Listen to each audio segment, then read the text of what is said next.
ബിസ്മില്ലാഹിർറഹ്മാനിർറഹീം. അൽഹംദുലില്ലാഹി റബ്ബിൽ ആലമീൻ. വസ്സലാത്തു വസ്സലാമു അലാ റസൂലിൽ അമീൻ വഅലാ ആലിഹി വസഹ്ബിഹി അജ്മഈൻ. വേദിയിലും സദസ്സിലും ഇരിക്കുന്ന പണ്ഡിതന്മാരെ, നേതാക്കളെ, അസ്സലാമു അലൈക്കും വറഹ്മത്തുള്ളാഹി വബറകാതുഹു. കേരള സംസ്ഥാന ജമിയത്തുൽ ഉലമ സുവർണ ജൂബിലിയുടെ ഭാഗമായി സംഘടിപ്പിച്ചിട്ടുള്ള മഹല്ലുകൾ ശിഥിലമാകരുത് എന്ന ക്യാമ്പയിന്റെ സമാപന സമ്മേളനത്തിലാണ് നമ്മൾ നിൽക്കുന്നത്. മുസ്ലിം സമൂഹത്തിലെ പ്രധാന സംഘടന പിളരുകയും പള്ളികളും മദ്രസകളുമൊക്കെ പിടിച്ചെടുക്കാൻ പോലീസിനെ ഉപയോഗപ്പെടുത്തുകയും ഒക്കെ ചെയ്ത ഒരു കാലഘട്ടം നമുക്കിടയിലുണ്ടായിരുന്നു. അതിനു പുറമെ രണ്ട് വിഭാഗവും LED-യുടെയും പ്രോജക്ടറിന്റെയും ഒക്കെ സംവിധാനത്തോടുകൂടി പരസ്പര ഖണ്ഡന മണ്ഡനങ്ങളും ഒക്കെ നടത്തി. ഒരുപാട് കാലം മറ്റ് സംഘടനകളുമായി വാദപ്രതിവാദം നടത്തി. അവിടെ നിന്നും പുരോഗമിച്ച് ഇപ്പോൾ മഹല്ലുകൾ ഫ്രാൻസിസ് റോഡിലുള്ള ഏതോ ഓഫീസുകളിലൊക്കെ രജിസ്റ്റർ ചെയ്ത് അവർക്ക് മാത്രമായി പതിച്ചു നൽകണമെന്നാണ് പറയുന്നത്. വലിയ വലിയ പണ്ഡിതന്മാരിരിക്കുന്ന ഒരു വേദിയായതുകൊണ്ട് ആയത്തുകളും ഹദീസുകളും ഒന്ന് മോദി ഈ വിഷയത്തെ നാം സമീപിക്കേണ്ടതില്ല. നിശ്ചയം പണ്ഡിതന്മാരാണ് അള്ളാഹുവിനെ പേടിക്കുക എന്ന് ഞാൻ ശാന്തപുരത്ത് പഠിച്ചപ്പോഴൊക്കെ ഓതിയ കിതാബുകളിലൊക്കെ ഉണ്ട്. എനിക്ക് തോന്നിപ്പോകുന്നു, കേരളത്തിലെ പണ്ഡിതന്മാർ അള്ളാഹുവിന് പേടിയാണോ എന്ന് നമ്മൾ മാറ്റി പറയേണ്ടി വരുമോ എന്ന്. കാരണം ഖിയാമത്ത് നാളിന്റെ അടയാളമായി പണ്ഡിതന്മാരെ കുറിച്ച് പറഞ്ഞ ഹദീസുണ്ട്. പണ്ഡിതന്മാർ ഭൂമിയിലെ ഏറ്റവും നികൃഷ്ട ജീവികളായി മാറുമെന്നാണ് അവിടെ പറയുന്നത്. അവിടെ നിന്നും പറഞ്ഞ് പള്ളികളൊക്കെ ഗനഗംഭീരമായിരിക്കും, അസാജിദും ആമിറത്തും എന്നൊക്കെയാണ് പറയുന്നത്. അവിടെ ഇസ്ലാമോ വിശുദ്ധ ഖുർആനിന്റെ സന്ദേശങ്ങളോ ഒക്കെ ഉണ്ടാവുകയില്ല എന്ന്. മഹല്ലുകളും പള്ളികളുമൊക്കെ ആ രൂപത്തിലേക്ക് മാറ്റുന്നതിന് വേണ്ടിയാണോ ചില പ്രത്യേക സ്ഥലങ്ങളിലൊക്കെ രജിസ്റ്റർ ചെയ്യണമെന്നും അവർ മാത്രമേ അവിടെ പഠിപ്പിക്കാൻ പാടുള്ളൂ എന്നൊക്കെ പറയുന്നത് എന്നാണ് എനിക്ക് തോന്നുന്നത്. ഖബർസ്ഥാനുകളുള്ള പള്ളികൾ നമ്മുടെ നാട്ടിൽ ഒരുപാടുണ്ട്.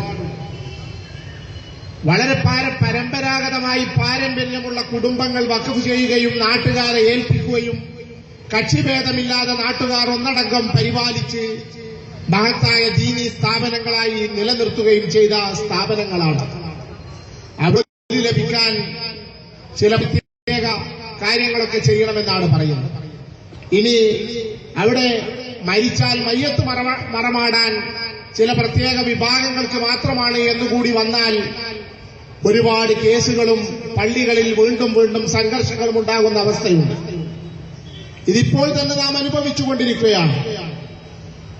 ഇതിനുമപ്പുറം ഇന്ത്യയെ ഭീകരത ന്യൂനപക്ഷങ്ങളുടെ വീടുകളിലെ അടുക്കളകളിലേക്ക് പോലും വരുമ്പോൾ തല ഉടലിൽ വേണമോ എന്ന പ്രശ്നം അതീവ ഗുരുതരമായി നിൽക്കുമ്പോഴാണ് സംഘടനാ കക്ഷിത്വങ്ങൾ, സംഘടനാ സങ്കുചിത്വങ്ങളുമായി നമ്മൾ മുന്നേറിക്കൊണ്ടിരിക്കുന്നത്. ഒരുപാട് കാലം ഫിഖിലെ പല പ്രശ്നങ്ങളുടെ പേരിൽ നമ്മൾ തർക്കിച്ചു. എത്ര കാലം ഇനിയും തർക്കിക്കാനുള്ള ഒരുപാട് വകകളുണ്ട്. അവസാന വിധി അതിലൊന്നും വന്നിട്ടില്ല. നജീബ് മൗലവിയൊക്കെ എത്ര ഫത്വ നൽകിയാലും ഇനിയും നമുക്കൊരുപാട് സംശയങ്ങൾ, ഒരുപാട് ഫത്വകൾ ഇനിയും വരേണ്ടതുണ്ട്, ഒരുപാട് പ്രശ്നങ്ങൾ. ആധുനിക കാലഘട്ടത്തിൽ ഇസ്ലാമിനെ സംബന്ധിച്ചും മതപ്രശ്നങ്ങളെക്കുറിച്ചും തീരാത്ത സംശയങ്ങൾ ജനങ്ങൾക്കിടയിൽ ഉണ്ടായിക്കൊണ്ടിരിക്കുന്നു. അതൊക്കെ പരിഹരിക്കേണ്ടതുണ്ട്. അതിനിടയിലാണ് ഇങ്ങനെയുള്ള ഗുരുതരമായ പ്രശ്നങ്ങൾ മറന്നുകൊണ്ട് സ്വന്തം സംഘടനകളുടെ വളർത്തുന്ന രൂപത്തിലേക്ക് നമ്മൾ പോയിക്കൊണ്ടിരിക്കുന്നത്. സംഘടനാ സങ്കുചിത്വത്തിലേക്കാണ് വീണ്ടും വീണ്ടും കേരളക്കാരെ കൊണ്ടുപോകാനുള്ള ആസൂത്രിതമായ ശ്രമങ്ങൾ പല ഭാഗത്തു നിന്നും വന്നുകൊണ്ടിരിക്കുന്നു എന്ന് നാം മനസ്സിലാക്കേണ്ടതുണ്ട്. മുസ്ലിം മുഖ്യധാര രാഷ്ട്രീയ കക്ഷിയെപ്പോലും സ്വന്തം നിയന്ത്രണത്തിലാക്കാൻ പലരും പരമാവധി പരിശ്രമിച്ചുകൊണ്ടിരിക്കുന്നു എന്ന വസ്തുതയും ഇതോടുകൂടി ചേർത്ത് വായിക്കേണ്ടതുണ്ട്. മഹല്ലുകൾ മാത്രമല്ല, മുസ്ലിം വീടുകൾ പോലും, മുസ്ലിം കുടുംബങ്ങൾ പോലും ശിഥിലമാകുന്ന അവസ്ഥയാണ് നിലവിൽ കണ്ടുകൊണ്ടിരിക്കുന്നത്. മറ്റുള്ളവരോട് മിണ്ടാൻ പാടില്ല, മറ്റുള്ളവരോട് വിവാഹബന്ധത്തിൽ ഏർപ്പെടാൻ പാടില്ല, ഊരുവിലക്കിന്റെ വാർത്തകൾ നമ്മൾ പത്രങ്ങളിൽ കണ്ടുകൊണ്ടിരിക്കുകയാണ്. കോടതിയും മറ്റു വനിതാ കമ്മീഷനും ഒക്കെ ഇടപെട്ട് ഊരുവിലക്കുന്ന മഹല്ലുകൾക്കും പള്ളിഭാരവാഹികൾക്കുമെതിരെ നിരന്തരം കോടതികൾ ഇടപെടുന്ന വിധികൾ നമ്മൾ കണ്ടുകൊണ്ടിരിക്കുകയാണ്. ഇങ്ങനെയുള്ള ഒരവസ്ഥയിൽ പരമ്പരാഗതമായി മുസ്ലിം സമൂഹത്തിന്റെ പൊതുസ്വത്തായ മഹല്ലുകൾ ആരെങ്കിലും സ്വന്തമാക്കാൻ ശ്രമിക്കുന്നുണ്ടെങ്കിൽ അതിനെതിരെ സംസ്ഥാന ജംഇയ്യത്തുൽ ഉലമയെങ്കിലും രംഗത്ത് വന്നല്ലോ എന്നാണ് എനിക്ക് സമാധാനപ്പെടാനുള്ളത്. പണ്ഡിതന്മാരുടെ ധർമ്മമായി നമ്മുടെ ശറഉൽ അഖായിദ പോലുള്ള കിതാബുകൾ പറഞ്ഞത് അഫ്ദൽ ജിഹാദ് ഹക്കിൻ സുൽത്താനിൻ ജാഹിലിയ, അക്രമിയായ പണ്ഡിതന്മാരുടെയും പണ്ഡിത നേതാക്കന്മാരുടെയും മുഖത്ത് നോക്കി സത്യം വിളിച്ചു പറയുക എന്നതാണ് ഏറ്റവും വലിയ ജിഹാദ് എന്ന്.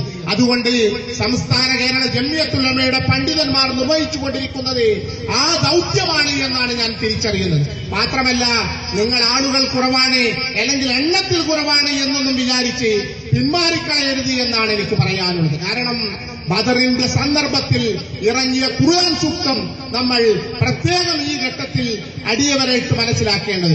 എത്ര ചെറിയ സംഘങ്ങളാണ് വലിയ സംഘങ്ങളെ ജയിച്ചത് എന്ന് വിശുദ്ധ ഖുർആൻ അല്ലാഹു നമ്മോട് ചോദിച്ചിട്ടുണ്ട്. അതുകൊണ്ട് മഹല്ലുകൾ ശിഥിലമാകാതിരിക്കാൻ, സമൂഹം ശിഥിലമാകാതിരിക്കാൻ, സമുദായം ശിഥിലമാകാതിരിക്കാൻ സംസ്ഥാന ജംഇയ്യത്തുൽ ഉലമ മുന്നിട്ടിറങ്ങുന്നതിനെ അല്ലാഹു ജയിപ്പിക്കുക തന്നെ ചെയ്യും എന്നാണ് എനിക്ക് പറയാനുള്ളത്. എണ്ണമല്ല, വണ്ണമാണ് പ്രശ്നം എന്നൊരിക്കൽ കൂടി നമ്മൾ മനസ്സിലാക്കേണ്ടതുണ്ട്. കാരണം മഹല്ലുകൾ മാത്രമല്ല, മുസ്ലിം സമൂഹത്തോട് നിങ്ങൾ ഭിന്നിക്കരുത് എന്ന് ഖുർആൻ തന്നെ വളരെ ശക്തമായ ഭാഷയിൽ പറഞ്ഞിട്ടുണ്ട്. ഐക്യത്തിന്റെയും സമന്വയത്തിന്റെയും പാത സ്വീകരിക്കുന്നവരെ അല്ലാഹു ജയിപ്പിക്കുക തന്നെ ചെയ്യുമെന്ന് ഹദീസുകളിലും വന്നിട്ടുണ്ട്. അതുകൊണ്ട് മുസ്ലിം സമൂഹത്തെ ഐക്യപ്പെടുത്താനുള്ള, മഹല്ലുകളെ പൊതുവൽക്കരിക്കാനുള്ള നിങ്ങളുടെ ശ്രമങ്ങൾക്ക് എല്ലാവിധ പിന്തുണയും പ്രഖ്യാപിച്ചുകൊണ്ട് നിങ്ങളുടെ ഈ പണ്ഡിതന്മാർക്ക് ദീർഘായുസിന് വേണ്ടി പ്രാർത്ഥിച്ചുകൊണ്ട് ഇനിയും എത്ര ഹൈപ്പുള്ളതാണെങ്കിലും ശരി, നിങ്ങൾ സത്യം ഉറക്കെ പറയണം എന്ന് മാത്രം പറഞ്ഞുകൊണ്ട് ഞാൻ എന്റെ വാക്കുകൾ അവസാനിപ്പിക്കുന്നു. വാഹിറു ദഅവാനാ അൽഹംദുലില്ലാഹി റബ്ബിൽ ആലമീൻ. അസ്സലാമു അലൈക്കും. അഭിനന്ദനായ ശൈഖുൽ കുഞ്ഞൂർ ഉസ്താദ് ഈ സമ്മേളനത്തിന് ആശംസകൾ അർപ്പിച്ചുകൊണ്ട് സംസാരിക്കുന്നു. അധ്യക്ഷർക്ക് വേണ്ടി ആദരപൂർവ്വം ക്ഷണിക്കുന്നു.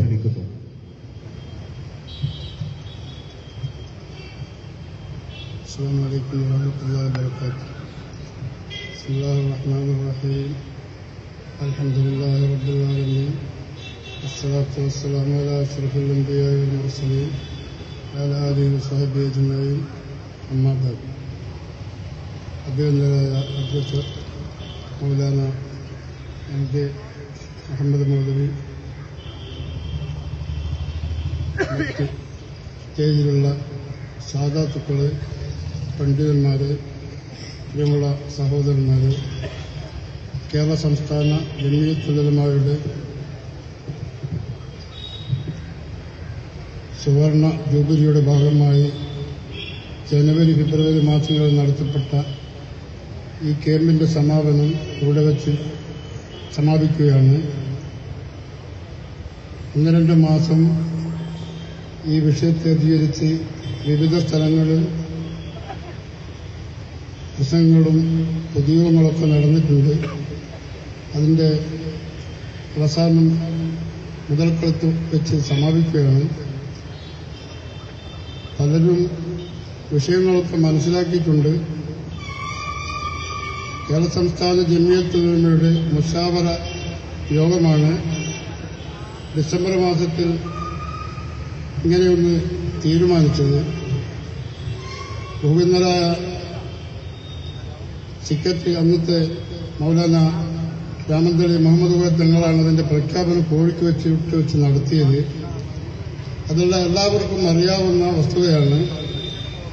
അപ്പോൾ അതിനെപ്പറ്റിയൊക്കെ ഇപ്പോൾ പലരും ചോദിച്ചുകൊണ്ടിരിക്കുന്നുണ്ട്. അവര് സ്വന്തമായി നജീബ് മൗലവി പറയുകയാണോ, അതല്ലെങ്കിൽ ഇതിന് സംസ്ഥാന ജംഇയ്യത്തിന്റെ അംഗീകാരമുണ്ടോ എന്നൊക്കെ ചിലർക്ക് അറിയേണ്ടതുണ്ട്. കേന്ദ്ര മുശാവറ തീരുമാനിച്ചതാണ് സുവർണ ജൂബിലിയുടെ അടുത്ത നവംബർ വരെ നീണ്ടു നിൽക്കുന്ന ആഘോഷ പരിപാടികൾക്കൊക്കെ അന്ന് അവിടെ വെച്ച് മഹാനായ തങ്ങളെ പോലുള്ളത് പ്രഖ്യാപിച്ചിട്ടുണ്ട്. അതിന്റെ ഭാഗമായി 2 മാസം ഇങ്ങനെ മഹല്ലുകൾ ശിഥിലമാകരുത് എന്ന പ്രമേയവുമായി പല സ്ഥലത്തും അത് വിശദീകരിച്ചുകൊണ്ടിരിക്കുകയാണ്. അതിന്റെ ഇടയിൽ മൗലാന നജീബ് ഉസ്താദിനെ മാത്രം കുറ്റപ്പെടുത്തിക്കൊണ്ട് ചിലരൊക്കെ ചില സ്ഥലങ്ങളിലൊക്കെ പലതും പറയുന്നുണ്ട്. അദ്ദേഹം മാത്രമാണ് ഇതിന്റെ ആളുകളെന്നും ഒക്കെയാണ് പ്രചരിപ്പിച്ചുകൊണ്ടിരിക്കുന്നത്. മഹാനരായ നമ്മുടെ സംസ്ഥാനയുടെ പണ്ഡിതന്മാരൊക്കെ വലിയവരായി കാണുകയും ഇപ്പോൾ പ്രവർത്തിക്കുന്ന ആളുകളൊക്കെ ചെറുതാക്കി കാണാൻ അവരൊക്കെ ശ്രമിക്കുകയും ചെയ്യുന്നു. അതൊക്കെ അവർക്ക് പുതുതായി തോന്നുന്ന കാര്യങ്ങളാണ്. മഹാനരായ താജുൽ ഉലമയും ബഹുവന്യരായ ശൈഖുന കീഴനവരെയൊക്കെ അവർ വളരെ ആക്ഷേപിച്ചു പറയുകയും എഴുതുകയൊക്കെ ചെയ്തിട്ടുണ്ട്. അവരൊക്കെ വഫാത്തായതിന്റെ ശേഷം അവരെ മഹാന്മാരായി കാണുകയും ഇപ്പോൾ ചിലരൊക്കെ ഒറ്റപ്പെട്ട് അവരെ ധിക്കരിക്കുകയാണെന്ന് ജനങ്ങളോട് വരുത്തിത്തീർക്കുകയുമാണ് ചിലരുടെയൊക്കെ ഉദ്ദേശം. അതൊക്കെ ചിന്തിക്കുന്ന ആളുകൾക്കൊക്കെ മനസ്സിലാകുന്നുണ്ട് എന്ന് അത്തരക്കാർ മനസ്സിലാക്കിയാൽ മതി. ഇവിടെ ശിഥിലീകരണം നടത്തിയത് ആരാണെന്ന് എല്ലാവർക്കും അറിയാം. അതിന്റെ ഏറ്റവും മൂർധന്യാവസ്ഥയിലെത്തിയപ്പോഴാണ് ജമിയത്തിന്റെ ഉലമാക്കളൊക്കെ ആലോചിച്ചു, ഇത് വലിയൊരു വിഷയമാണ്, ഈ വിഷയം സംസാരിച്ചാൽ എന്ത് സംഭവിക്കുമെന്ന് വളരെ ആലോചനയ്ക്ക് ശേഷമാണ് ഇങ്ങനെ ഒരു തീരുമാനമെടുത്ത് ഇത് ജനങ്ങളെ അറിയിക്കണം, അവരെ ബോധീകരിക്കണമെന്ന് ഉദ്ദേശിച്ചുകൊണ്ട് തന്നെയാണ് മലബാർ കേരളത്തിന്റെ പല ഭാഗങ്ങളിലും ഇതുമായി പണ്ഡിതന്മാർ പ്രസംഗിക്കുന്നതും യോഗങ്ങൾ സംഘടിപ്പിക്കുന്നതും എല്ലാവർക്കും അറിയാം. അപ്പൊ ഇതവർക്ക് കൊള്ളേണ്ടടുത്തൊക്കെ കൊണ്ടിട്ടുണ്ട് എന്നതും വസ്തുതയാണ്. അറിയേണ്ടവരൊക്കെ അറിഞ്ഞു കഴിഞ്ഞു എന്നതും സത്യമാണ്. അറിഞ്ഞവരും അത് മനസ്സിലാക്കിയവർക്കൊക്കെ ഒരുതരം വെപ്രാളമാണ് ചിലരുടെ സംസാരത്തിൽ നിന്ന് മനസ്സിലാക്കാൻ കഴിയുന്നത്. വെപ്രാളം കൊണ്ട് കാര്യമായില്ലല്ലോ. എന്താണോ സംസാരിക്കുന്നത്, എന്താണോ ഇവിടെ വിഷയം പറയുന്നത്, അതിന് വല്ല ന്യായവും മറുപടിയും നിങ്ങൾക്ക് പറയാനുണ്ടോ? അതാണ് ഞങ്ങൾക്കൊക്കെ അറിയേണ്ടത്. അതിന് ഒന്നിനും മറുപടി അറിയാൻ കഴിയാതെ വളരെ മോശമായി ചിത്രീകരിച്ചുകൊണ്ട് ചിലരൊക്കെ പ്രസംഗിക്കുകയാണ്. ഇതിന്റെ മുമ്പൊക്കെ വലിയ വലിയ മഹാന്മാരൊക്കെ ഇവരൊക്കെ വളരെ അധിക്ഷേപിച്ചു പ്രസംഗിച്ചിട്ടുണ്ട്, പറഞ്ഞിട്ടുണ്ട്. എന്ത് വേണ്ട, നമ്മുടെ പരിശുദ്ധ ദീനുൽ ഇസ്ലാമിൽ തന്നെ എല്ലാ വലിയവരും എല്ലാ മഹാന്മാരുമൊക്കെ പലരാലും അപഹസിക്കപ്പെട്ടിട്ടുണ്ട്. അതുപോലെ കുറ്റപ്പെടുത്തലുകൾക്ക് വിധേയരായിട്ടുണ്ട് എന്ന് എല്ലാവർക്കും അറിയാം. അതുകൊണ്ട് അങ്ങനെയൊന്നുമില്ലാതെ ഈ 1-2 മാസങ്ങൾ ഈ വിഷയത്തെ സംബന്ധിച്ച് എന്ത് പ്രതിപാദിച്ചു, അതിനെപ്പറ്റി ഇത്തരം ആളുകൾക്ക് എന്ത് പറയാനുണ്ട് എന്ന് ഞങ്ങൾക്കൊക്കെ അറിയേണ്ടതുണ്ട്, ഞങ്ങൾക്ക് മനസ്സിലാക്കേണ്ടതുമുണ്ട്. ഈ ശിഥിലീകരണവും മറ്റുമൊക്കെ തുടങ്ങിയത് കേരള സംസ്ഥാന ജമിയത്തുൽ ഉലമയുടെ ആളുകളല്ല, അത് ഉറപ്പാണ്. ഇവിടെ പ്രവർത്തിക്കുന്ന 2 വിഭാഗം സംസ്ഥയുടെയും ആളുകളാണ് ഇവിടെ ശിഥിലീകരണ പ്രവർത്തനം നടത്തിയെന്നതിൽ യാതൊരു സംശയവും ആർക്കുമില്ലല്ലോ. അതാർക്കാണ് അറിഞ്ഞുകൂടാത്തത്? എല്ലാവരും ഒരുപോലെ ജുമയും ജമാഅത്തും നടത്തിക്കൊണ്ട് വരുന്ന അവസരത്തിലാണ് ശിഥിലീകരണ പ്രവർത്തനത്തിന്റെ തുടക്കം കുറിച്ചതെന്ന് എല്ലാവർക്കും അറിയാമല്ലോ. എല്ലാവർക്കും അറിയാം. ഒരു പള്ളിയിൽ കയറി നോക്കിയാൽ ഇന്നത്തെ സ്ഥിതി വെച്ച് ഒരാൾക്ക് നിസ്കരിക്കാൻ കഴിയില്ല സാധാരണഗതിയിൽ. അവരിൽപ്പെട്ട പലരും തന്നെ ആവലാതിപ്പെടുന്നു. എന്താ ആവലാതിപ്പെടുന്നതെന്ന് പറഞ്ഞാൽ, ഒരാൾ പള്ളിയിൽ കയറി നിസ്കരിക്കുകയാണെങ്കിൽ പെട്ടെന്ന് പോകേണ്ടതെങ്കിൽ വേറെ ഒരാള് അവിടെ നിന്ന് നിസ്കരിച്ചു, അതിന്റെ ശേഷം ദുആ ചെയ്യുന്നു. ഇതൊക്കെ ഈ ലൗഡ് സ്പീക്കറിലൂടെയായോണ്ട് ഇയാളുടെ നിസ്കാരം തന്നെ ഒരു തരത്തിൽ തശ്വീശോടുകൂടി ആയിത്തീരുകയാണ്. ഇതൊക്കെ ഉണ്ടാക്കി തീർത്തത് ആരാണെന്ന് എല്ലാവർക്കും അറിയാം. എല്ലാവർക്കും അറിയാവുന്ന വസ്തുതയാണ്. അതിന്റെ നിയമവും എല്ലാവർക്കും അറിയാം. ഏറിപ്പറഞ്ഞാൽ ഒരു സഫ് അല്ലെ 2 സഫ് ആളുള്ള പള്ളികളിൽ പോലും ഈ ഇരുവിഭാഗത്തിന്റെ പള്ളികൾ കയറിയാലും എന്താ സ്ഥിതി എന്ന് ചോദിച്ചാൽ വല്ലാത്ത വിഷമമാണ്. ഒരാൾക്ക് നിസ്കരിച്ചിക്ക് പോരാൻ പറ്റില്ല. ഞങ്ങളൊക്കെ പഠിച്ചത് എന്താണ്? ഇന്നത്തെ ബലീഗ ബിദിയത്തും മുങ്കറത്തും നൈസുബലകൾ മഹ്മൂമിനെ സൗത്തുല്യമാമെന്ന് നമ്മളൊക്കെ പഠിച്ചിട്ടുണ്ട്. ഫത്ഹുൽ മുഈൻ ഓതിയവർക്കൊക്കെ അറിയാവുന്നതാണ്. മൗമിങ്ങൾ കൂറ്റി ശബ്ദം കേൾക്കുന്നിടത്ത് എത്തിച്ചു കൊടുക്കൽ ഏറ്റവും മോശമായ ബിദിയത്താണ്. ഈ 2 വിഭാഗം ആളുകൾ നടത്തിയ പള്ളിയിൽ നിങ്ങൾ കയറി നോക്കൂ. അവരോടാൾക്ക് നിസ്കരിക്കാൻ കഴിയുന്നുണ്ടോ? അവരുടെ ദുആയും അവരുടെ ദീർഘമായ ദുആയും കാതടിപ്പിക്കുന്ന ശബ്ദവും കേട്ട് അവർ പിറുപിറുക്കുകയാണ്. അപ്പോൾ ഒന്നോ രണ്ടോ സപ്പുകൾ ആളുകളിടത്തിൽ പോലും ഇവർക്ക് നിർബന്ധമായി വന്നിരിക്കുന്നു ഇങ്ങനത്തെ കാര്യങ്ങളൊക്കെ. അങ്ങനെയാണ് അതിന്റെയൊക്കെ സ്ഥിതി അങ്ങനെയാണ്. അപ്പൊ വെറും മുൻകറുത്ത നിഷിദ്ധമായി ഒരുക്കപ്പെടേണ്ട പുതിയ ആചാരമാണെന്ന് നമ്മളൊക്കെ പഠിച്ചു വരുന്നു. കുറെ ആളുകളൊക്കെ ഉണ്ടെങ്കിൽ സാധാരണക്കാരുടെ അഭിപ്രായം അനുസരിച്ച് എല്ലാവരും കേൾക്കേണ്ടതല്ലേ എന്ന് സാധാരണ ജനങ്ങളൊക്കെ ചോദിച്ചേക്കും.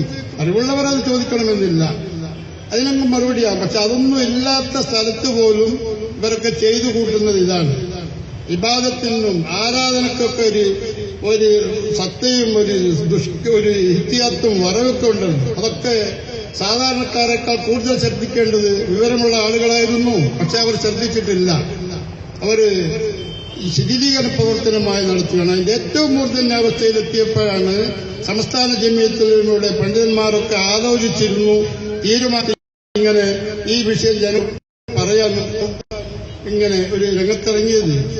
സംസ്ഥാന ജമിയത്തിലൂടെ ആളുകൾക്കൊണ്ട് എവിടെയും ശിഥിലീകരണവും കുഴപ്പവും ഫിത്തിനൊന്നും എവിടെയും ഉണ്ടായിട്ടില്ല. നമുക്കതിന്റെ ആവശ്യവുമില്ല. ചിലരൊക്കെ പ്രസംഗിക്കുന്നത്, വിവരമുള്ളവർ എന്ന് പറയുന്നവർ പോലും പ്രസംഗിക്കുന്നത്, നിങ്ങൾ ആരാണ്, നിങ്ങൾ എവിടെയാണ്, നിങ്ങൾ എവിടെയെങ്കിലും ഉണ്ടോ, നാദാപുരം വിട്ടാൽ വണ്ടൂരല്ലേ? ഒരു വിവരമുള്ള ആളുകൾക്ക് ചോദിക്കാൻ പറ്റുന്ന ചോദ്യമാണോ അത്? അങ്ങനെയാണോ?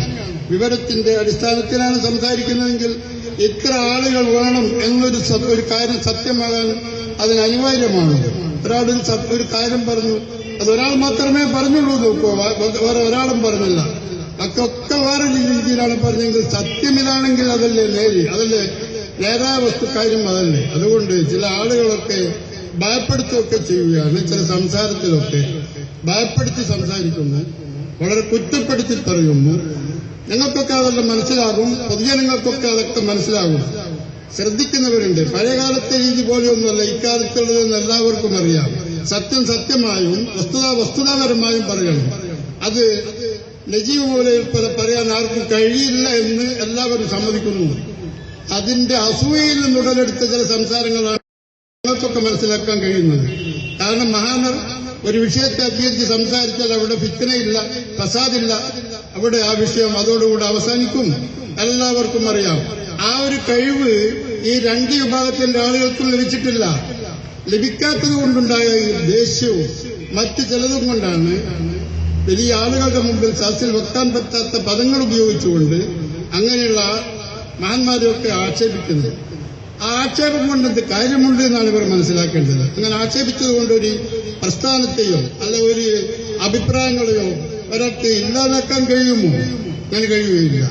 നമ്മുടെ അഭിപ്രായം തന്നെ എല്ലാവർക്കും ഉൾക്കൊള്ളാവുന്നതല്ലോ. പലർക്കും വിഷമമുള്ള അഭിപ്രായങ്ങളാണെന്ന് എല്ലാവർക്കും അറിയാം. മഹാനരായ താജുലമയും മഹാനരായ ശൈഖുന കീഴൂറൊക്കെ എന്തൊക്കെ കേട്ടിട്ടുണ്ട്, എന്തൊക്കെ വിഷമങ്ങൾ അനുഭവിച്ചിട്ടുണ്ട്. പക്ഷെ അവര് സത്യത്തിൽ അണുകിട വ്യതിയിൽ ചെയ്തിട്ടില്ലെന്നത് സത്യമാണ്. സത്യമേ അവർ പറഞ്ഞിട്ടുള്ളൂ, കുഴപ്പമുണ്ടാക്കിയിട്ടില്ല. ഹക്കായത് മാത്രമേ പറഞ്ഞിട്ടുള്ളൂ. എല്ലാവർക്കും അറിയാമല്ലോ. ഒരു ബാങ്ക് കൊടുക്കുന്നതാണെങ്കിൽ നമ്മുടെ കിതാബുകൾ എന്തൊക്കെ സുന്നത്ത് പറഞ്ഞിട്ടുണ്ട്. ആ സുന്നത്തുകളെ നഷ്ടപ്പെടുത്തിയതിന്റെ ഉത്തരവാദി ഇവിടെ പ്രവർത്തിക്കുന്ന ബഹുമാനപ്പെട്ട സമസ്ത കേരള ജമിയത്തുൽ ഉലമയുടെ രണ്ട് വിഭാഗം ആളുകളുമാണ്. ഒരു സുന്നത്ത് നഷ്ടപ്പെട്ടാൽ അതിന്റെ സ്ഥാനത്ത് ബിദിയത്ത് തന്നെയാണ് വരിക. ആ സുന്നത്ത് നഷ്ടപ്പെടുത്തിയതിന്റെ ഉത്തരവാദിത്വമൊക്കെ ഇവർക്കുണ്ട്, സാധാരണക്കാർക്കല്ല. അതിനേക്കാൾ അത് അറിയാവുന്ന വിവരമുള്ള ആളുകൾക്ക് തന്നെയുണ്ട്. എന്താണ് ഒരു സുന്നത്ത് എന്ന് പറഞ്ഞാൽ നമ്മൾ സാധാരണ കിതാബിൽ വായിക്കും യുന്തബു യുസന്നു എന്നൊക്കെ പറഞ്ഞാൽ എങ്ങനെയാണ്? അതൊരു കാര്യം സുന്നത്താണെങ്കിൽ അത് ഏറിയ നിബന്ധനകളൊക്കെ ഉണ്ട്. അങ്ങനെ സുന്നത്താണെന്ന് കൽപ്പിച്ച നിർദ്ദേശിച്ച എത്ര സുന്നത്തുകൾ ഈ വിഭാഗം ആളുകൾ പൊക്കിയിട്ടുണ്ട്. ഇഹ്തിയാത്ത് എന്ന് പറഞ്ഞാൽ അത് ഏതോ ഒരു വിഭാഗത്തിന് വേണ്ടി വേണ്ടതാണ്. മുസ്ലിങ്ങൾക്ക് വേണ്ടതല്ലേ, സുന്നികൾക്ക് വേണ്ടതല്ലേ, വിവരമുള്ളവർക്ക് പ്രത്യേകിച്ചും വേണ്ടതല്ലേ. മഹാനായ അലി ബിൻ അബീ താലിബും കറമല്ലാഹു വജീഹു തങ്ങൾ ഇവിടെ പരമ്പരയിൽപ്പെട്ട ഒരാൾ കാബത്തിന്റെ അരികെ ഇങ്ങനെ ഇരുന്ന് ഉപദേശിക്കുകയാണ്, എന്തൊക്കെയോ ഉപദേശിക്കുകയാണ്. അപ്പൊ കയറി വന്നു ഹസൻ ബസരി റളിയല്ലാഹു അൻഹു കയറി വന്ന് ചോദിച്ചു, ഇങ്ങനെ വീക്ഷിച്ചു, മഹാനർ എന്താണ് സംസാരിക്കുന്നത്? പലതും സംസാരിക്കുന്നു. അപ്പൊ ഒരു ചോദ്യം ചോദിച്ചു, മാ മിലാഖുദ്ദീൻ, എന്താണ് പരിശുദ്ധമായ ദീനിന്റെ നാരായ വേരെന്താണ്? മഹാനർ പറഞ്ഞു, അലി ബിൻ അബീ താലിബ് റളിയല്ലാഹു അൻഹുവിന്റെ പരമ്പരയിൽപ്പെട്ട ഒരാളാണ് പ്രസംഗിച്ചുകൊണ്ടിരിക്കുന്നത്. ദീനിന്റെ മിലാക്ക് എന്താണെന്ന് ചോദിച്ചപ്പോൾ അൽ വറ, അത് ഏറ്റവും സൂക്ഷ്മതയും ദുഷ്കവുമാണ്. മാഫത്തുദ്ദീൻ, ദീനിന്റെ ഏറ്റവും നാശവും മോശവും എന്താണ്? പലതും മോഹിച്ചു നടക്കലാണ്. അപ്പൊ ഇത് എല്ലാവർക്കും വേണ്ടതല്ലേ? ഒരു കൂട്ടം ആളുകൾക്ക് മാത്രം മതിയോ? പോരല്ലോ. അപ്പോ ഈ തരം ആളുകൾ പലതും നഷ്ടപ്പെടുത്തിയിട്ടുണ്ട്, പണ്ട് മുതലേ തുടങ്ങിയിട്ടുണ്ട്. അതിന്റെ ഏറ്റവും വലിയ ബുദ്ധിമുട്ടുള്ള അവസരത്തിൽ എത്തിയപ്പോൾ ഇങ്ങനെയുള്ള കാര്യങ്ങൾ സംസാരിക്കുന്നു എന്ന് മാത്രമേ ഉള്ളൂ. അതുകൊണ്ട് മഹല്ലുകൾ ശിഥിലമായി അന്യോന്യം തർക്കിച്ചു, അങ്ങോട്ടും ഇങ്ങോട്ടും ഫിത്തനയും ഫസാദും ദേഷ്യവും സംഘടനവും ഇതൊക്കെ നടത്തുന്നത് നമ്മളെ സംബന്ധിച്ചിടത്തോളം ഒരിക്കലും യോജ്യമല്ല. അതുകൊണ്ട് തന്നെ നല്ല നിലയിൽ നടന്നു വരുന്ന മഹല്ലിലുള്ള പള്ളിയും അതുപോലെ മദ്രസയൊക്കെ മുമ്പൊക്കെ നടത്തിപ്പോരുന്ന അതേ രീതിയിൽ തന്നെ നടത്തിപ്പോരുകയാണ്. അല്ലെങ്കിൽ തന്നെ ഇവർ പറയുന്നതിനൊക്കെ ഒപ്പിട്ട് കൊടുക്കാനും അവർ പറയുന്നത് അനുസരിക്കാനൊക്കെ മുഅല്ലിമീങ്ങൾക്ക് കഴിയും. അങ്ങനെ മുഅല്ലിമീങ്ങൾക്ക് കഴിയുമോ? ഇവർ പറയുന്നതിനൊക്കെ ഒപ്പിട്ട് കൊടുക്കാനും അതിൽ അംഗമാകാനും ഈ കൂട്ടം ആളുകൾക്ക് എന്തൊക്കെയാണ് പറയുന്നത്? ഈ സമസ്തയിലുള്ള ഇന്നത്തെ 2 വിഭാഗം സമസ്തയിലുള്ള ആളുകൾ മാത്രമാണ് ഇവിടെ ഉണ്ടായിരുന്നു എന്ന് നമ്മൾ സങ്കല്പിച്ചു നോക്കുക. കേരള സംസ്ഥാന ജമിയത്തുൽ ഉലമ എന്നൊരു സംഘം ഇവിടെ ഇല്ല എന്ന് നോക്കുക. എന്നാൽ എന്തൊക്കെ പറയുമായിരുന്നു? അവരുള്ളത് കൊണ്ട് മാത്രം ഭയപ്പെട്ടത് കൊണ്ട് തന്നെയാണ് അധികം ഫിത്നയും ഫസാദും ആവാത്തത് നമുക്കൊക്കെ അറിയാവുന്നതാണ്. അതുകൊണ്ട് തന്നെ കേരള സംസ്ഥാന ജമിയത്തുൽ ഉലമ ഉടലെടുത്തേട് മുതൽ 1967 മുതൽ ഈ കാലം അത്രയും ഈ 50 വർഷം പിന്നിട്ടിട്ടുണ്ട്. ഈ പിന്നിട്ട 50 വർഷത്തിനിടയിൽ അവർക്ക് പിഴച്ചു എന്നാർക്കും പറയാൻ കഴിഞ്ഞിട്ടില്ല. അത് വസ്തുതയാണ്. ഈ 50 വർഷത്തിനുള്ളിൽ മഹാന്മാരായ നമ്മുടെ നേതാക്കന്മാർ താജുൽ ഉലമ ചെയ്ത ഫത്വയും അതിന്റെ ശേഷം വന്ന മസലകളും നിയമങ്ങളും അതിലേതോ ഒന്ന് പഴച്ചുപോയി എന്ന് ഇതുവരെ ആർക്കും പറയാൻ കഴിഞ്ഞിട്ടില്ല. അതേ അവസരത്തിൽ ബഹുമാനപ്പെട്ട സമസ്ത കേരള ജമിയത്തുൽ ഉലമയുടെ വക്താക്കളും ആളുകളും പറഞ്ഞ പിഴച്ച ഫത്വകൾ തന്നെ പുസ്തകത്തിന്റെ രൂപത്തിൽ ഇവിടെ ചെയ്തിട്ടുണ്ട്. സമസ്തയുടെ പിഴച്ച ഫത്വകൾ എന്ന പേരിൽ തന്നെ പറഞ്ഞിട്ടുണ്ട്. അതൊരു അഹങ്കാരമായി പറയുകയല്ല, അത് ഒരു വലിയ കാര്യമായി അങ്ങനെ പറയുകയല്ല. സംസ്ഥാന ജമിയത്തുൽ ഉലമയുടെ ആളുകൾ കൃത്യമായും ഫുഖഹാ പറഞ്ഞതിൽ നിന്ന് ഒരു വ്യത്യാസവുമില്ലാതെ എല്ലാ കാര്യങ്ങളും തുറന്നു പറയുകയാണ്. ഉള്ളത് മാത്രം പറയുകയാണ്. ഇല്ലാത്തതൊന്നും കടത്തിക്കൂട്ടി അവർക്ക് പറയേണ്ട ആവശ്യമില്ല. അത് എത്രയാൾ ശ്രദ്ധിക്കുന്നു, എത്രയാൾ ഉൾക്കൊള്ളുന്നു എന്നൊന്നും നോക്കിയിട്ട് ഇത്രയാളെയും വരെയും പറഞ്ഞിട്ടില്ല. അതുകൊണ്ട് ഒരു വിവരവുമില്ലാതെ ഒരു അന്വേഷണവുമില്ലാതെ ഒരു കുറച്ചാളുകൾ മാത്രമുള്ള നിങ്ങൾക്ക് എന്ത് ചെയ്യാൻ കഴിയും എന്നൊക്കെ ചോദിക്കുന്നു. അതിന്റെ പുറമെ വേറെ ചില ഭീഷണി സ്ഥലവുമൊക്കെ അവർ പറയുന്നു. പറയുന്നത് കൂട്ടത്തിൽ നിങ്ങൾ കേട്ടവർ പറഞ്ഞതാണ്. ഈ മൈക്കിലൂടെയുള്ള ഈ നിക്കാഹൊക്കെ ചെയ്യുന്നു ചില സ്ഥലത്ത്. ഞങ്ങളുടെ ഭാഗങ്ങളൊക്കെ നാദാപുരം ഭാഗമൊക്കെ വളരെ വളരെ കുറവാണ്. ആ സ്ഥലങ്ങളിലൊക്കെ നമ്മളെ ക്ഷണിക്കപ്പെടുകയും നമ്മൾക്ക് ചെയ്യാൻ നമുക്ക് അർപ്പെട്ട ആ നിക്കാഹിലൊക്കെ ചില ആളുകൾ വന്ന് ചില ആളുകൾ വലിയ വലിയ മഹാന്മാരെയൊക്കെ കൊണ്ടുവന്നു. ഈ ചെറിയ കുട്ടികളൊക്കെ ചിലപ്പോൾ കളികൾ കളിക്കുന്നു. എന്താന്ന് പറഞ്ഞാൽ അവരൊക്കെ ഇത് ഒഴിവാക്കിക്കൊണ്ട് തന്നെ നിക്കാഹിന്റെ കർമ്മങ്ങളൊക്കെ ചെയ്യാൻ ശ്രമിക്കുമ്പോൾ അവർ സമ്മതിക്കാതെ ചില കുട്ടികൾ ഈ നിക്കാഹിന്റെ കർമ്മം നടത്തുന്ന ആളുകളുടെ വായയിലേക്ക് വ്യക്തികൾ പിടിപ്പിച്ചു കൊടുക്കുകയാണ്. ഇയാൾക്ക് ഒരു തലത്തിലും ഒഴിഞ്ഞു മാറാൻ കഴിയുന്നില്ല. അതുപോലെ ദേഷ്യം രേഖപ്പെടുത്തുകയാണ്. ഈ പറഞ്ഞ കക്ഷികളുടെ ദേഷ്യവും ആരോടുള്ള പകയും തീർക്കുകയാണ്. ആരോടാണ് ഈ പക തീർക്കുന്നത്? നമ്മൾ കിതാബിലൊക്കെ നമ്മൾ പഠിച്ചു വെച്ചത്, നമ്മളെ ഫുഖഹാവൊക്കെ വിവരിച്ചത് നമ്മൾ ആളുകളൊക്കെ പറയുന്നു. അതിന് ഇത്ര ഷർത്തുകളുണ്ട്, നിക്കാഹിന് ചില നിബന്ധനകളും മറ്റുമൊക്കെ ഉണ്ട്. അതൊക്കെ ഒത്തിണങ്ങിയാൽ മാത്രമേ നിക്കാഹ് സഹിയാകൂ. അതുകൊണ്ട് കാര്യമായി വളരെ സൂക്ഷ്മതയോടുകൂടി ചെയ്യേണ്ട ഒരു അമലിന് ശരിക്കാവണം എന്ന് ഉദ്ദേശിച്ചുകൊണ്ടാണ് നമ്മുടെ ആളുകളൊക്കെ, നമ്മുടെ പണ്ഡിതന്മാരും നേതാക്കളൊക്കെ അതിലത്ര പങ്കെടുക്കാറില്ല. പക്ഷെ അവർക്ക് നേരെ ഒരു ദേഷ്യവും ഒരു വിരോധവും പ്രകടിപ്പിച്ചുകൊണ്ട് ചിലരൊക്കെ അത് ചെയ്യുന്നു. അതിന്റെ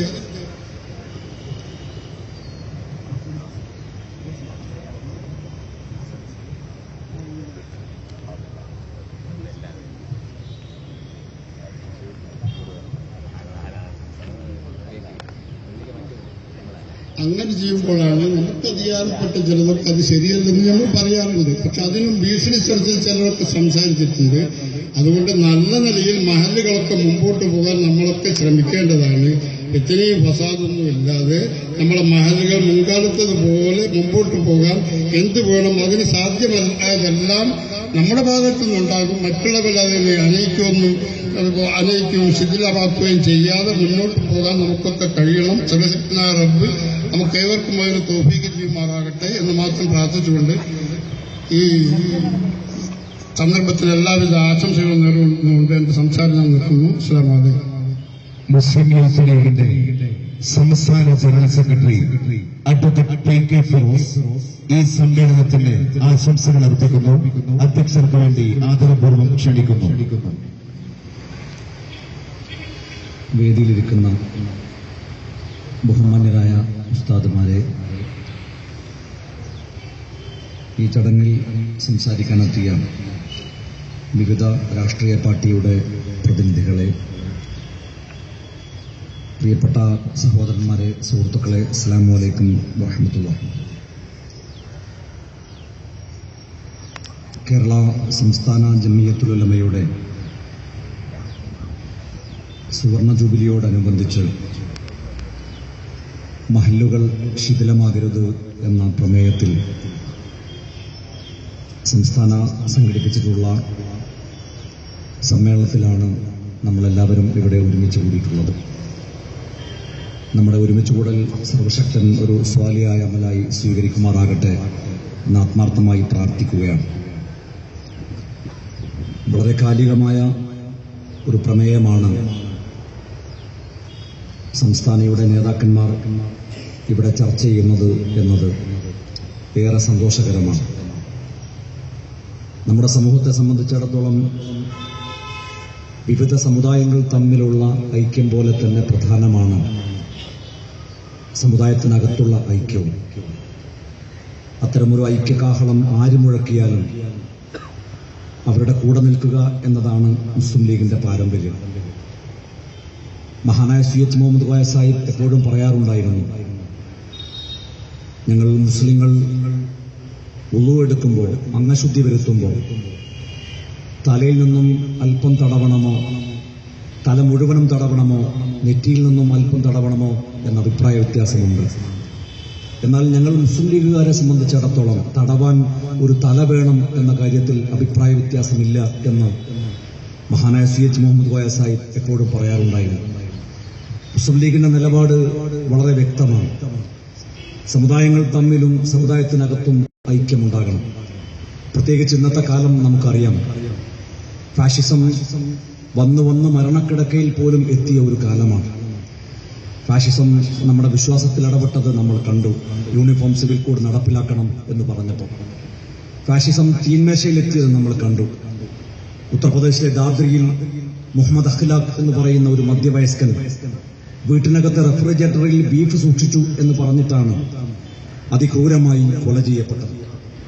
എഴുത്തിൽ ഫാഷിസം ഇടപെട്ടത് നമ്മൾ കണ്ടു. കൽബുർഗിയും ഗോവിന്ദ് പൽസാരയും ധബോൽക്കറും ഒക്കെ കൊല്ലപ്പെട്ടത് ഫാഷിസ്റ്റ് ഭരണകൂടത്തിന് ഇഷ്ടമില്ലാത്തത് എഴുതിയതിന്റെ പേരിലാണ്. അവസാനം കാൽ നൂറ്റാണ്ടുകാലം ഇന്ത്യയുടെ പാർലമെന്റിനെ പ്രതിനിധീകരിച്ച മുസ്ലിം ലീഗിന്റെ ദേശീയ അധ്യക്ഷൻ ഇന്ത്യയുടെ പാർലമെന്റിന്റെ സെൻട്രൽ ഹാളിൽ രാജ്യസഭയിലെയും ലോക്സഭയിലെയും അംഗങ്ങൾ സമ്മേളിച്ചുകൊണ്ടിരിക്കുമ്പോൾ ഇന്ത്യയുടെ പ്രഥമ പൗരൻ രാഷ്ട്രപതി സംസാരിച്ചുകൊണ്ടിരിക്കുമ്പോഴാണ് കുഴഞ്ഞു വീണ് മരണപ്പെട്ടത്. അഹമ്മദ് സാഹിബിനോട് കാണിച്ച അനാദരവ് നമ്മൾ ഒരുപാട് ചർച്ച ചെയ്തു. ഫാഷിസം വന്ന് മരണക്കടക്കയിൽ പോലും എത്തിയ ഒരു കാലമാണ്. ഈ കാലത്ത് ഒരുമിച്ച് നിൽക്കുക എന്നത് ഒരു വിശ്വാസിയുടെ മാത്രമല്ല, ഓരോ പൗരന്റെയും ഉത്തരവാദിത്തമാണ്. ഇസ്ലാമിക ചരിത്രത്തിൽ ഒരുപാട് ഉദാഹരണങ്ങൾ നമ്മുടെ മുമ്പിലുണ്ട്. അലി റളിയല്ലാഹുവിനും മുആവിയ റളിയല്ലാഹുവിനും തമ്മിലുള്ള അഭിപ്രായ വ്യത്യാസം രൂക്ഷമായി കൊണ്ടിരിക്കുമ്പോഴാണ് ഒരു നാട്ടുരാജാവ്, ഹിർക്കൽ എന്ന് പറഞ്ഞൊരു നാട്ടുരാജാവ് മുആവിയ റളിയല്ലാഹുവിനെ സമീപിച്ചത്. മുആവിയ റളിയല്ലാഹുവിനോട് ചോദിച്ചു, അലി റളിയല്ലാഹുവിനെ എന്റെ സൈന്യത്തിന്റെ ശക്തി ഉപയോഗിച്ചുകൊണ്ട് നിങ്ങളുടെ കാൽക്കീഴിലേക്ക് കൊണ്ടുവരാൻ ഞാൻ ഒരുക്കമാണ്, നിങ്ങൾ എന്റെ കൂടെ നിൽക്കണം. ആ സമയത്ത് അലി റളിയല്ലാഹു പറഞ്ഞ ഒരു മറുപടി വിശ്വാസികൾക്ക് മാതൃകാപരമാണ്. മുആവിയ റളിയല്ലാഹു പറഞ്ഞ മറുപടി, മുആവിയ റളിയല്ലാഹു പറഞ്ഞു, ഞങ്ങൾക്കിടയിൽ അഭിപ്രായ വ്യത്യാസമുണ്ട്, പക്ഷെ ആ അഭിപ്രായ വ്യത്യാസം മുതലെടുത്തുകൊണ്ട് ഞങ്ങൾക്കിടയിൽ ഭിന്നതയുണ്ടാക്കാനാണ് നിന്റെ ശ്രമമെങ്കിൽ നിനക്കെതിരെയുള്ള പോരാട്ടത്തിൽ അലി റളിയല്ലാഹുവിന്റെ കൂടെ ഞാനും പടപൊരുതും. ആ പടപൊരുതുമ്പോ ഞങ്ങളുടെ സൈന്യാധിപൻ മറ്റാരുമായിരിക്കില്ല, അലി റളിയല്ലാഹുവിനായിരിക്കും. അലി റളിയല്ലാഹുവിന്റെ കീഴിൽ, ആ സൈന്യത്തിന്റെ കീഴിൽ അണിനിരക്കാൻ എനിക്ക് യാതൊരു പ്രയാസവുമില്ല എന്ന് മുആവിയ റളിയല്ലാഹു മറുപടി പറയുകയുണ്ടായി. വിശ്വാസികൾക്ക് മാതൃകയാണ്. നമ്മുടെ ഭിന്നതകൾ ആരൊക്കെ മുതലെടുക്കാൻ ശ്രമിക്കുമ്പോഴും അതിനെതിരെ പടപൊരുതാനുള്ള ഉത്തരവാദിത്വം നമുക്കുണ്ട്. ഒരു കാര്യം കൂടി സൂചിപ്പിച്ചുകൊണ്ട് ഞാൻ എന്റെ പ്രസംഗം അവസാനിപ്പിക്കുകയാണ്. വിശ്വാസികൾ എന്ന നിലക്ക് നമ്മൾക്ക് വലിയ ഉത്തരവാദിത്തമുള്ള ഒരു കാലമാണ്. ഏതാനും ആഴ്ചകൾക്ക് മുമ്പാണ് കാസർകോട്ട് കാഞ്ഞങ്ങാടും പടന്നയിലുമുള്ള 21 ചെറുപ്പക്കാർ ഇന്ത്യയിൽ നിന്നും അപ്രത്യക്ഷമായ വിവരം പത്രമാധ്യമങ്ങളിലൂടെ നമ്മൾ അറിഞ്ഞത്. 2 ദിവസം മുമ്പ് അതിൽപ്പെട്ട ഒരാൾ അഫ്ഗാനിസ്ഥാനിൽ വെച്ച് കൊല്ലപ്പെട്ടു എന്ന വിവരവും നമ്മൾ അറിയുകയുണ്ടായി. IS ചേർന്നു എന്നാണ് നമ്മൾ ഇപ്പോൾ മനസ്സിലാക്കുന്നത്. നമ്മുടെ ഈ മലയാളക്കരയിൽ നിന്ന് പോലും വിശ്വാസത്തെ തെറ്റിദ്ധരിച്ചുകൊണ്ട് ഇസ്ലാമിക് സ്റ്റേറ്റിലേക്കടക്കം അത് വളരെ വിരലെണ്ണാവുന്ന ആളുകളാണെങ്കിൽ പോലും വളരെ ജാഗ്രതയോടുകൂടി കാണേണ്ട ഒരു വിഷയമായി ഞാൻ കാണുകയാണ്. 21 പേർ കാണാതായി എന്നത് നമ്മൾക്കിടയിൽ നിന്നാണ്, അവർ നമ്മൾക്കിടയിൽ നിന്നുമാണ് ഇറങ്ങിപ്പോയത്. പ്രിയപ്പെട്ടവരെ, വളരെ ജാഗ്രത പാലിക്കേണ്ടിയിരിക്കുന്നു. അത്തരം ജാഗ്രതകൾ പാലിക്കേണ്ട വർത്തമാനകാലത്ത് പരസ്പരം ഭിന്നിക്കാതെ ഒന്നിച്ചുകൊണ്ട് പോകാൻ ഇത്തരത്തിലുള്ള സമ്മേളനങ്ങൾ ഉപകരിക്കുമാറാകട്ടെ എന്ന് ആത്മാർത്ഥമായി പ്രാർത്ഥിച്ചുകൊണ്ട് നിങ്ങളുടെ ഈ ചടങ്ങിന് എല്ലാവിധ അഭിവാദ്യങ്ങൾ അർപ്പിച്ചുകൊണ്ട് ഞാൻ നിർത്തുന്നു. അസ്സലാമു അലൈക്കും വറഹ്മത്തുള്ളാഹി. ന്യൂനപക്ഷ ധനകാര്യ വികസന corporation chairman AP Abdul Wahab ഈ സമ്മേളനത്തെ അഭിസംബോധന ചെയ്ത് സംസാരിക്കുന്നു. അധ്യക്ഷർക്ക് വേണ്ടി ആദരപൂർവ്വം ക്ഷണിക്കുന്നു.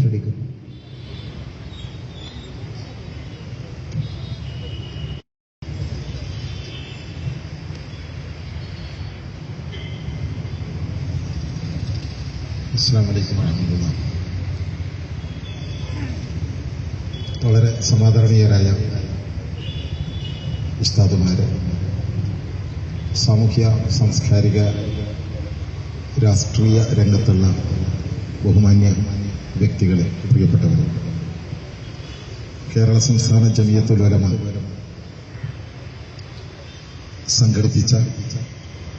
സംഘടിപ്പിച്ചു പോന്ന ഒരു ക്യാമ്പയിന്റെ മഹല്ലുകൾ ശിഥിലമാകരുത് എന്ന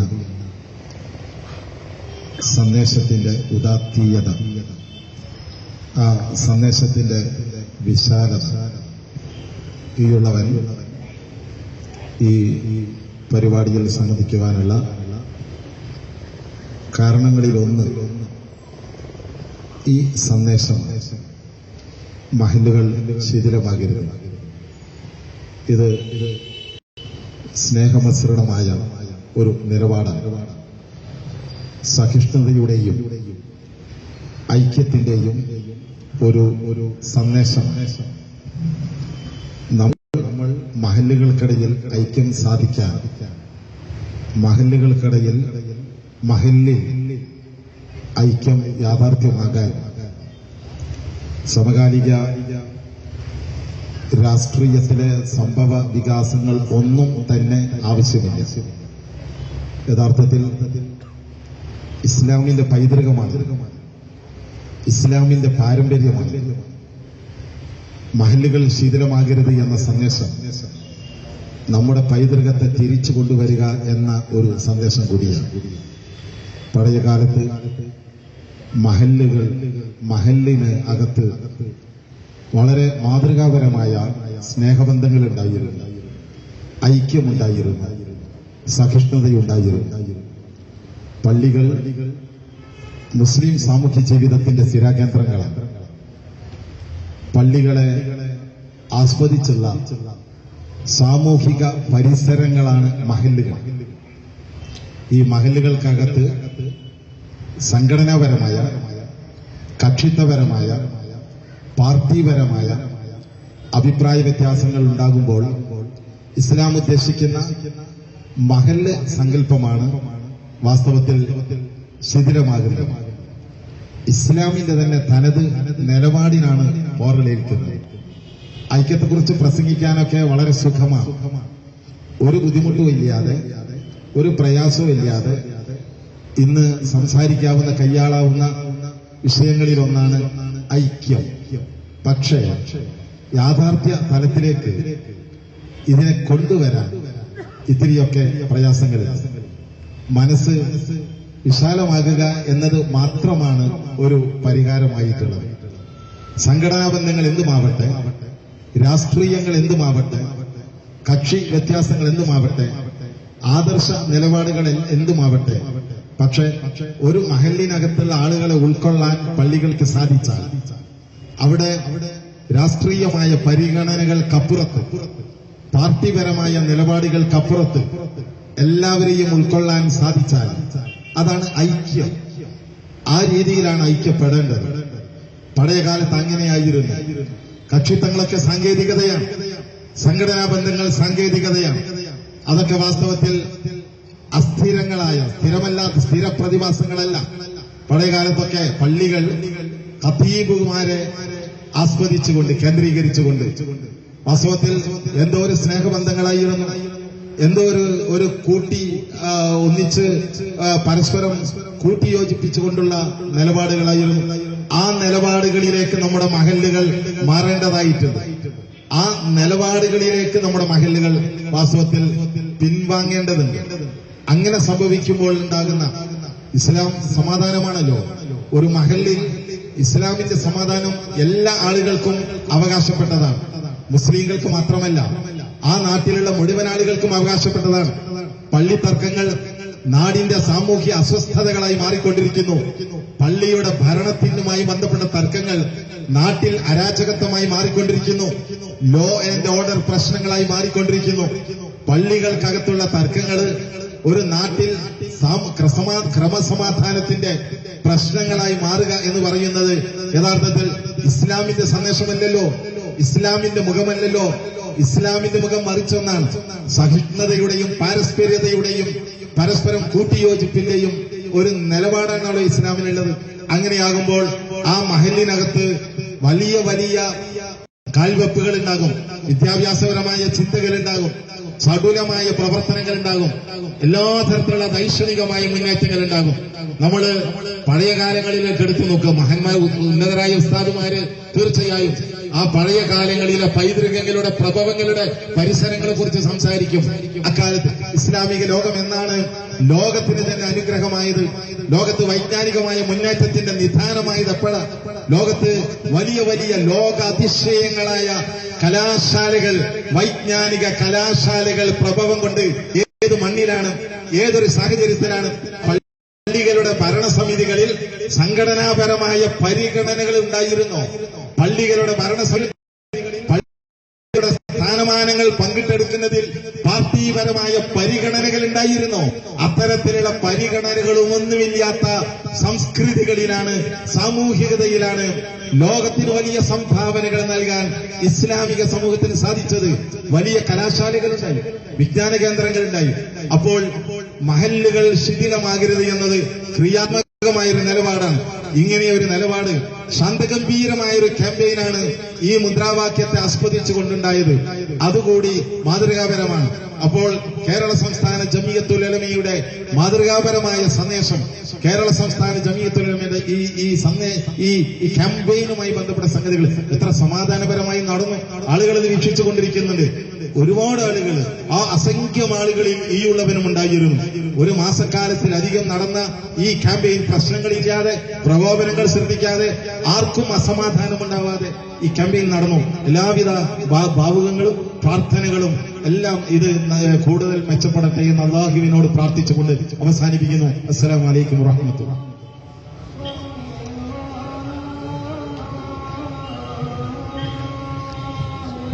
മഗ്‌രിബ് നമസ്കാരാനന്തരം ഉടൻ തന്നെ നമ്മുടെ പരിപാടി തുടരുന്നതാണ്. എത്രയും പെട്ടെന്ന് നമസ്കാരം കഴിഞ്ഞ് സഹോദരങ്ങൾ തിരിച്ചെത്തേണ്ടെന്ന് അറിയിക്കുന്നു.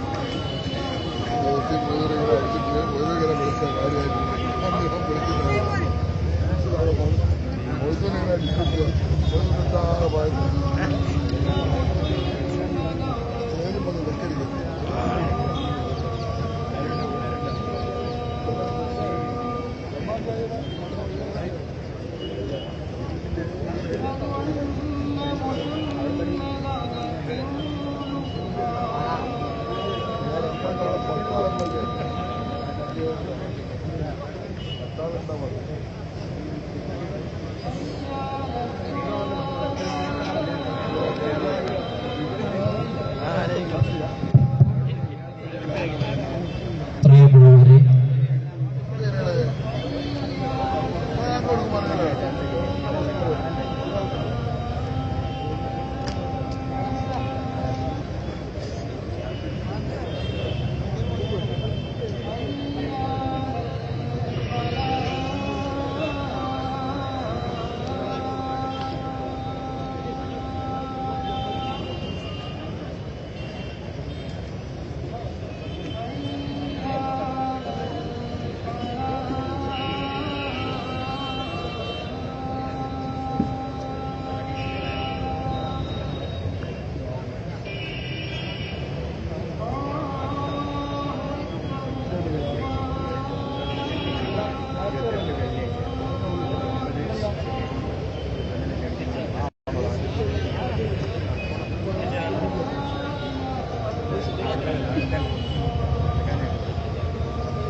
വ്യൂവേഴ്സിന് അറിയാൻ പറ്റും.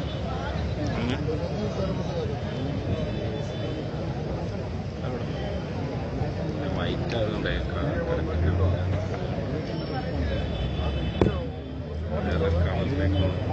തറപ്പുള്ളൂ.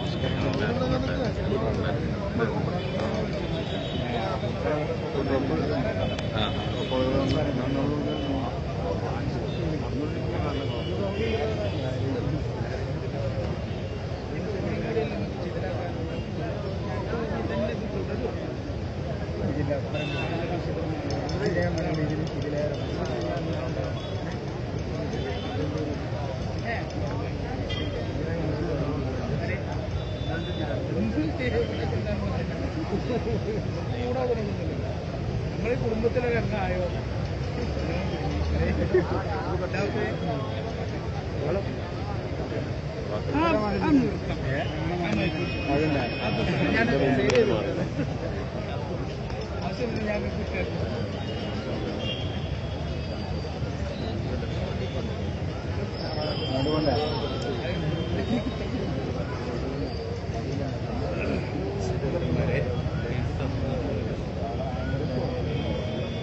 അങ്ങനെ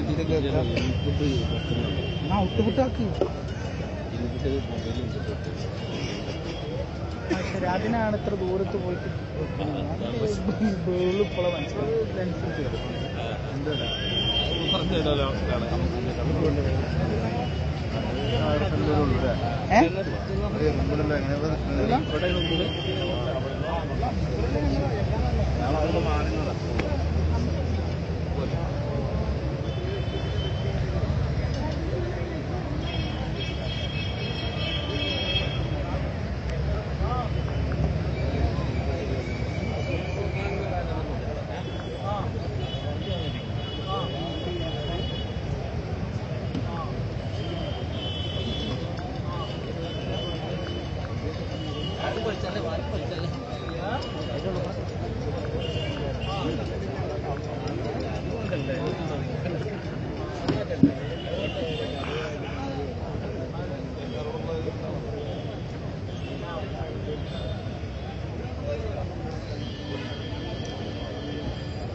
പെട്ടെന്ന് പോകണ ആവശ്യമില്ല. തിരിച്ചു പോകാനാ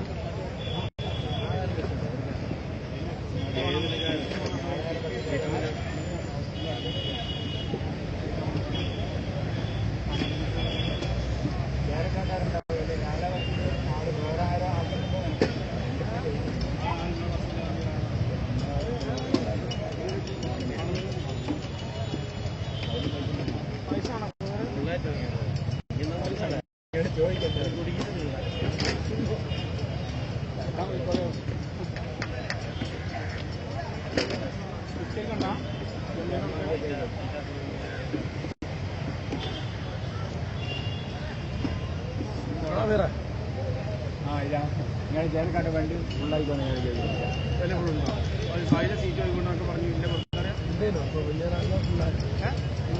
ഫുള്ളായില്ലേ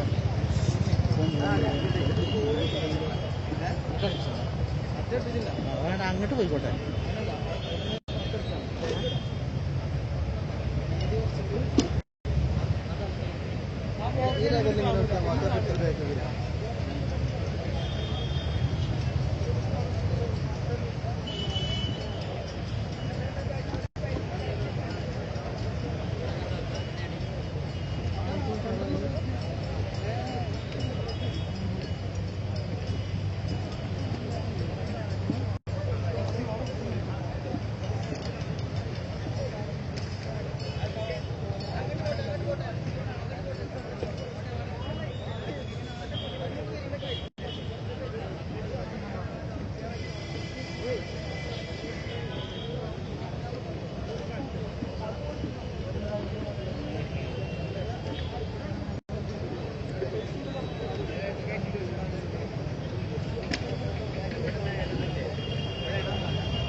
എന്നെ കാണണ്ടേ എന്നെ കാണില്ല.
തടിയാ അല്ല ഞാൻ കണ്ടു അവിടെ നിന്നോ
സഹോദരന്മാരെ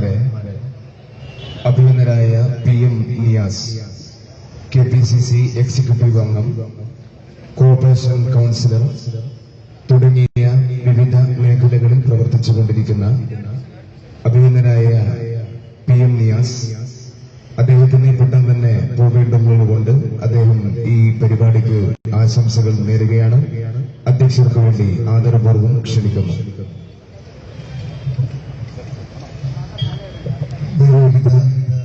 പണ്ഡിത ശ്രേഷ്ഠരെ, നല്ലവരായ സഹോദരന്മാരെ, അസ്സലാമു അലൈക്കും വറഹ്മത്തുള്ളാഹി. ഉലമയുടെ സുവർണ ജൂബിലിയുമായി ബന്ധപ്പെട്ട് മഹല്ലുകൾ ശിഥിലമാകരുത് എന്ന ക്യാമ്പയിന്റെ ഭാഗമായി യോഗം നടക്കുന്നു എന്ന് പറഞ്ഞപ്പോൾ വളരെയേറെ സന്തോഷമാണ് നമുക്ക് തോന്നിയിട്ടുള്ളത്. ഇന്ന് നമുക്കെല്ലാവർക്കും പറയാം, നമ്മൾ വിശ്വസിക്കുന്ന മതം അല്ലെങ്കിൽ വിശ്വാസത്തെ ചോദ്യം ചെയ്തുകൊണ്ട് ലോകത്ത് അമേരിക്ക ഉൾപ്പെടെയുള്ള രാജ്യങ്ങളിൽ നടക്കുന്ന വംശീയപരമായ നമ്മുടെ ചോദ്യം ചെയ്തുകൊണ്ട് മുന്നോട്ട് പോവുകയും നിയമങ്ങൾ ഇറക്കുകയും ലോകത്തെ മുസ്ലിങ്ങൾക്കെല്ലാം അമേരിക്കയിലേക്ക് പ്രവേശനമില്ല എന്ന് പറഞ്ഞുകൊണ്ട് നിയമമിറക്കുവാൻ പോലും അമേരിക്കയിലെ പ്രസിഡന്റായി വന്ന ട്രംപ് ധൈര്യം കാണിച്ച ഒരു രാഷ്ട്രീയ സാഹചര്യത്തിലാണ് നമ്മളിങ്ങനെ ഇവിടെ കൂടിയിരിക്കുന്നത്.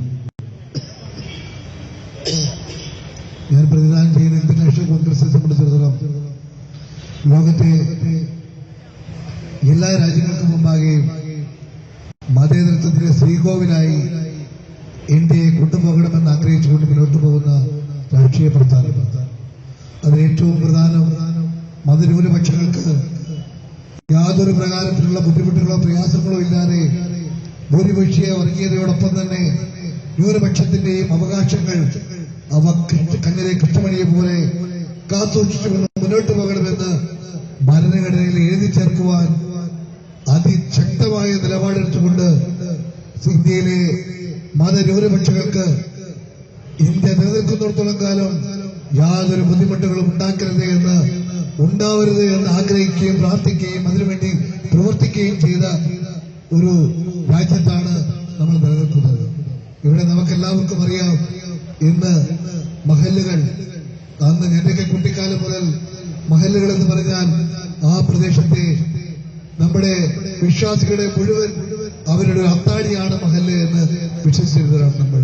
ആ പ്രദേശത്തുകാർ, ആ പ്രദേശത്തിന്റെ മഹല്ലെന്ന് പറഞ്ഞാൽ അവിടെ മറ്റു തരത്തിലുള്ള സംഘടനാ തലത്തിലുള്ള കെട്ടുപാടുകളില്ലാതെ, സംഘടനാ തലത്തിലുള്ള താല്പര്യങ്ങളും അഭിപ്രായ വ്യത്യാസങ്ങളുമില്ലാതെ ആ പ്രദേശത്തിന്റെ ഒത്തുചേരലിന്റെ ഏറ്റവും വലിയ മകുട ഉദാഹരണമായി, അത്താണിയായി, എല്ലാവരുടെയും ആശ്രയ കേന്ദ്രമായി, അഭയകേന്ദ്രമായി മാറേണ്ട ആ മഹല്ലുകൾ ഇന്ന് മലബാറിന്റെ മണ്ണിൽ പലതരത്തിന്റെ പേരിൽ, സുന്നി സമുദായത്തിന്റെ പേരിൽ തന്നെയുള്ള വിവിധ സംഘടനകൾ അത് പകുത്ത് മാറ്റിക്കൊണ്ട് തങ്ങളുടെ സാമ്രാജ്യമാക്കി മാറ്റുവാനുള്ള ശ്രമത്തിന്റെ ഭാഗമായി പഴയ മഹല്ലുകളെല്ലാം നിഷ്കാസിതമായിക്കൊണ്ട് മുന്നോട്ട് പോകുന്ന സാഹചര്യത്തിൽ മഹല്ലിന് വേണ്ടി നല്ല മഹല്, എന്റെ മഹല് ഉത്തരവിലുള്ള മഹലാണ്, ആ മഹല് എന്റെ അവകാശമാണ് എന്ന് ചിന്തിക്കുന്ന മുസൽമാന്റെയും സുന്നത്തിൽ വിശ്വസിക്കുന്ന സാധാരണക്കാരനെയും അവകാശമായിരിക്കുന്ന കാലഘട്ടത്തിലാണ്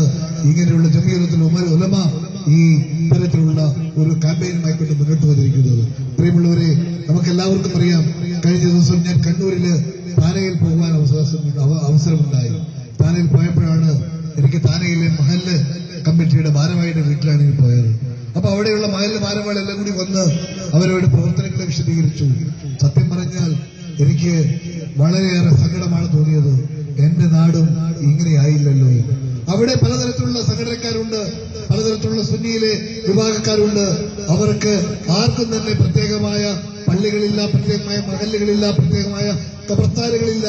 അവിടെ എല്ലാം കൂടി താനയിൽ ഒറ്റ ജുമാഅത്ത് മഹല്ല് കമ്മിറ്റികൾ ഉണ്ടാക്കിക്കൊണ്ട് ആ കമ്മിറ്റിയിൽ എല്ലാ വിഭാഗത്തെക്കാരെയും ഉൾക്കൊള്ളിച്ചുകൊണ്ട് എല്ലാവരുടെയും താല്പര്യങ്ങൾക്കനുസരിച്ച് ആർക്കും ബുദ്ധിമുട്ടുണ്ടാക്കാത്ത രീതിയിൽ നിസ്കാരം നടത്തുവാൻ, അതുപോലെ തറാവീഹ് നിസ്കാരം നടത്തുവാൻ, അതുപോലെ തന്നെ മറ്റ് അനുഷ്ഠാനങ്ങൾ നടത്തുവാനുള്ള സൗകര്യങ്ങൾ ഉണ്ടാക്കിക്കൊണ്ട് മുന്നോട്ട് പോകുന്ന സാഹചര്യം ഉണ്ടായപ്പോഴാണ് സത്യത്തിൽ ജംഇയ്യത്തുൽ ഉലമ നടത്തിക്കൊണ്ടിരിക്കുന്ന ഇത്തരത്തിലുള്ള ഏറ്റവും നല്ല ശ്രേഷ്ഠമായ കാര്യങ്ങൾ ഒരു മുസ്ലിം സമുദായത്തിൽപ്പെട്ടവന് വേദനയില്ലാതെ പ്രയാസമില്ലാതെ മുന്നോട്ട് കൊണ്ടുപോകാൻ നിങ്ങൾ കാണിക്കുന്ന ഈ സഹോദര താല്പര്യം സാഹോദര്യത്തിന്റെ മതമാണ് ഇസ്ലാം എന്ന് പറയാറുണ്ട്.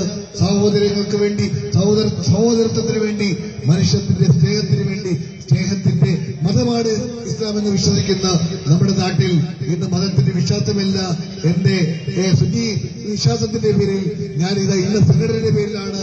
ആ സംഘടനയിൽ നിങ്ങൾ മെമ്പർഷിപ്പ് ഉണ്ടെങ്കിൽ നിങ്ങൾക്കെല്ലാമാകാം, ഇല്ല എങ്കിൽ ഈ മഹലിൽ നിങ്ങൾക്ക് അംഗത്വമില്ല എന്ന് പറയുന്ന രാജ്യത്തിലേക്ക് സമുദായ പ്രവർത്തനത്തിലേക്ക് നമ്മൾ പോകുമ്പോൾ ഇവിടെ നമുക്ക് നഷ്ടപ്പെട്ടു പോകുന്നത് നമ്മുടെ പഴയ കാലങ്ങളിലുള്ള നമ്മുടെ വിശ്വാസവും നമ്മുടെ ഏറ്റവും വലിയ അസ്തിത്വവുമാണ് നഷ്ടപ്പെട്ടു പോകുന്നതെന്ന് മനസ്സിലാക്കിക്കൊണ്ട് ഇതിന്റെ പണ്ഡിത സെക്ടർ മുന്നോട്ട് കൊണ്ടുപോകുന്ന ഈ ചിന്ത ഇത് നമുക്കെല്ലാവരുടെയും മനസ്സിൽ കടന്നു വരേണ്ട ചിന്തകളാണ്.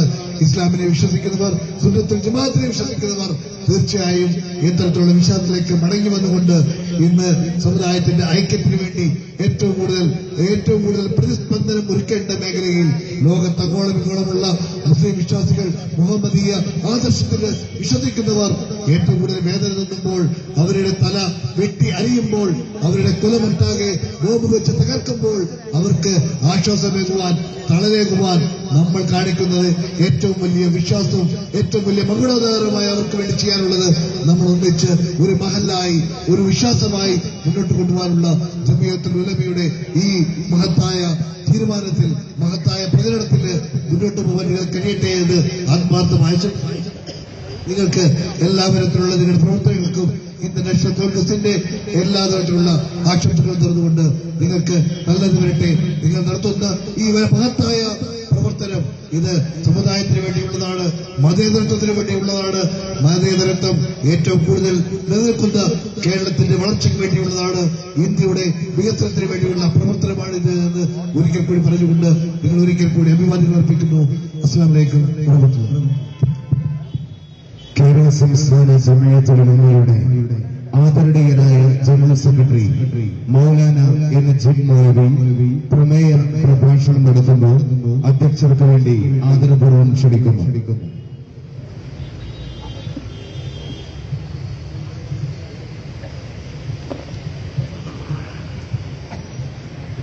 ബിസ്മില്ലാഹിർ റഹ്മാനിർ റഹീം. അൽഹംദുലില്ലാഹി റബ്ബിൽ ആലമീൻ. والصلاة والسلام على أشرف المرسلين وعلى آله وصحبه أجمعين.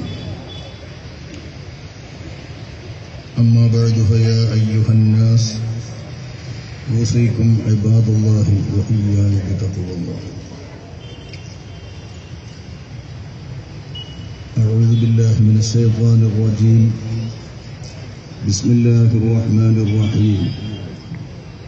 فاعلم أنه لا إله إلا الله واستغفر لذنبك وللمؤمنين والمؤمنات والله يعلم متقلبكم ومثواكم. صدق الله العلي العظيم.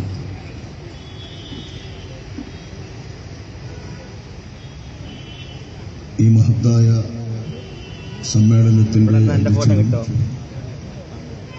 കേരള സംസ്ഥാന ജംഇയ്യത്തുൽ ഉലമയുടെ പരമാധ്യക്ഷരുമായ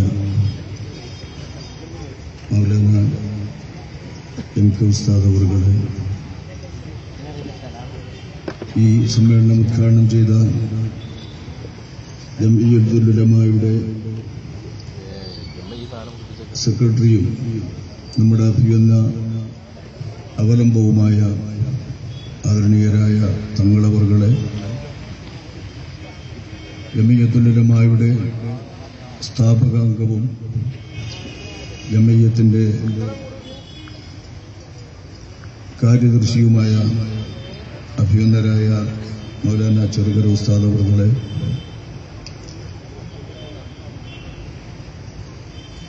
ഈ ജംഇയ്യത്ത്